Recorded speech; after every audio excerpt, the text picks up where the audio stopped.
Martin Luther King Jr. delivered what is considered the most politically charged speech of his life, beyond Vietnam, 51 years ago today, in which he attacked the U.S. government's conduct on Vietnam. The speech that his son, Martin Luther King III, reflected on last night when he spoke in Memphis, and pointing out one specific part that he says still rings true today. And I thought about one particular anecdote that he said, which is true, unfortunately, today.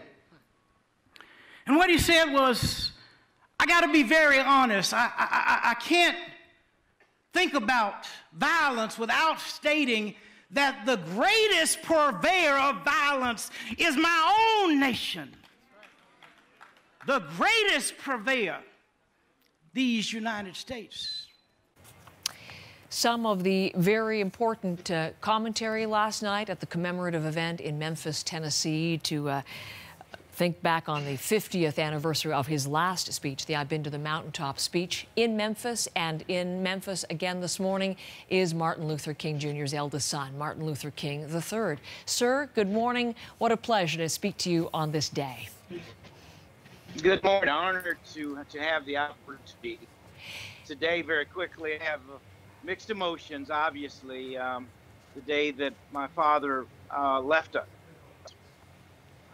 Exactly. The day where he was killed, and so close to the spot where he was, in fact, assassinated, and no wonder, a day of mixed emotion, a day of remembrance of your father, number one. Of course, you were a child, 10 years old at the time. You traveled with your father. You marched with him. What are your memories, sir, of what he was like, of watching your father on the front lines of the civil rights movement through the eyes of a boy then?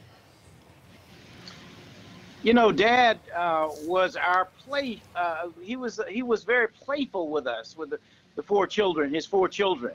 He was like our buddy. We'd come home and he'd toss the football and toss the baseball. And then when we were very small, he'd put us on the refrigerator and let us jump down in his arms.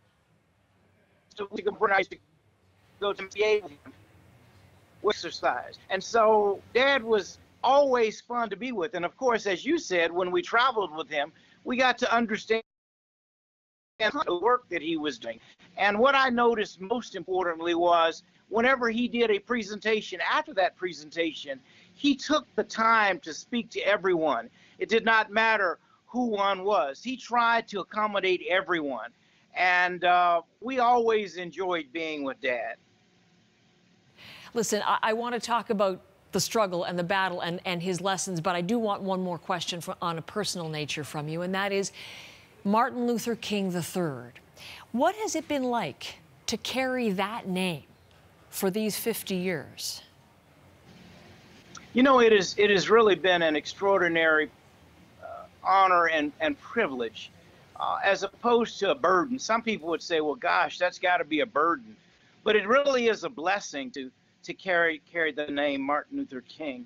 And I hope that we've carried it well. I hope my parents would be proud of what we've tried to do, because it's clear to me that the work is not complete. We have a very good nation, but we can, in fact, create a great nation. Dad showed us it only takes a few good women and men to bring about change. He did that. Today, I'm very excited about a high school student-led movement to address guns in this society. I've been talking about gun control, gun violence for 40 years. And not only did I lose my father on this day 50 years ago, but in 1974, my grandmother was also gunned down in a church while playing the Lord's Prayer. So the issue of guns is very important to me.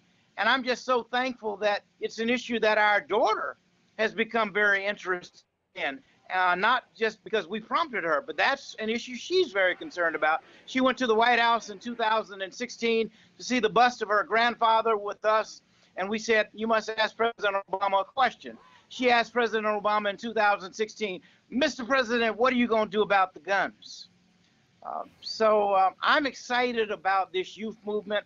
I'm excited about the Me Too movement. I'm excited about what Black Lives Matter continues to do in our nation. And there will be other movements. I'm excited about the movement to ensure that we have responsible immigration reform. We don't have that today. I'm very concerned about what is being proposed for the DACA kids, but that we got to change. And when this coalition comes together, there's the prospect of change.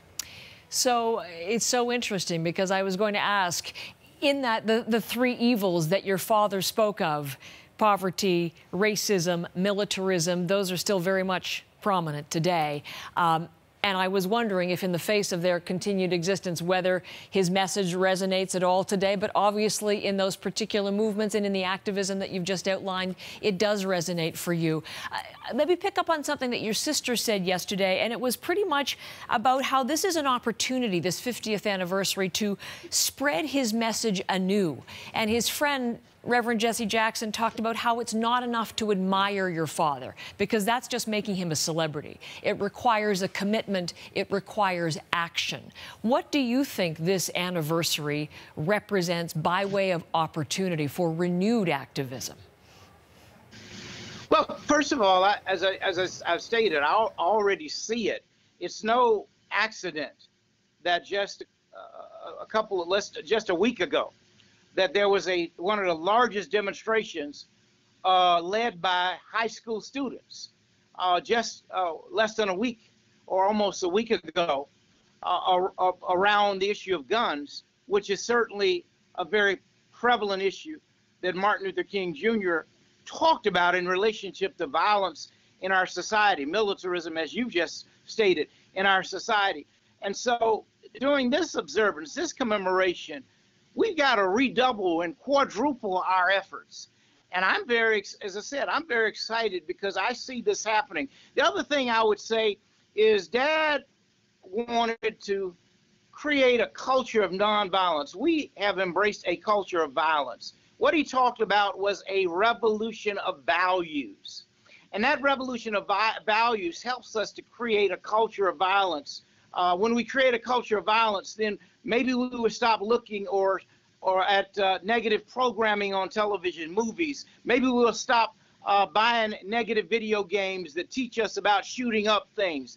Maybe we will address the issue of gang violence, because a culture of nonviolence teaches us how to live together without destroying personal property, how to live in a civil and humane way, treating people with dignity and respect. That's what we must achieve if we fulfill the dream that Martin Luther King Jr. envisioned of freedom and justice and equality for all humankind. You know, it makes me want to show the scene in Washington. As I speak to you and as I conclude with one more question, I want to bring in the image of the scene at your father's memorial in Washington, that beautiful granite structure. You talked about the dream, despite the fact that obviously the issues and the battles remain. But there is that quote there from the I Have a Dream speech: out of a mountain of despair, a stone of hope. For you, clearly, I mean, that was foundational to your father, the notion of hope. He inculcated the notion of hope. Obviously, you still feel that hope 50 years on. I do. I feel the hope. Even as I said, my wife and I were so proud of our daughter, who shared her dream just last week of a gun-free society. And that was not something that we encouraged her to do. This is an issue that she is very excited about. And so I see hope in her and her generation, children her age. When I was 9 years old, I didn't have any thoughts about guns. I didn't have any thoughts about politics. I didn't have any thoughts about the environment other than it existed. She and her generation want to protect, preserve, and make our environment more safe and clean. She and her generation want to address the gun issue. She and her generation want to address homelessness. She talked about how, from a kid, she started telling us at 2 years old, I'm going to get a big mansion so I can have all the homeless people have somewhere to stay. Again, this is not something that we promoted. These are her ideas. So I am very excited about future generations and what they're going to do. I taught Yolanda this chant: spread the word, have you heard, all across the nation. We are going to be a great generation. So she is teaching that to other children from an empowering standpoint. Martin Luther King III, what a pleasure to have some time with you today. Thank you. There'll be a lot of sad reflection on the passing of your father and his loss, but your last comments, keep that spirit of hope alive, and thank you very much for your message this morning. Thank you. Thank you so much.